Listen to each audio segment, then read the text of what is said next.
Hello, good morning guys. Ito yung gusto ko lang ipaalam sa inyo na mula May 26 to present, mula halos lahat ng EDSA ay naka-implement na po yung NCAP. Ito po yung definition po ng NCAP. Tingnan nyo sa taas, no contact apprehension policy. Kaya pag may nakakita kayo ng mga warning o mga regulatory sign ng MMDA o nakakulay blue na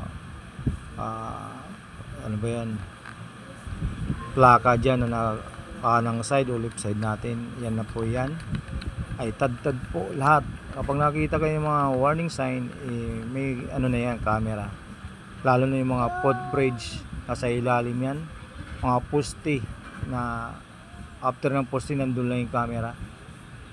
Kaya sana huwag niyo i-ignore yan, dahil ito na yung makikita nyo during ating pag-ikot, na after na ma-snapshot tayo, mahuli na na-violate natin yung beating the red light, yung serving, pagdaan sa bike lane o ano-ano pang mga proseso.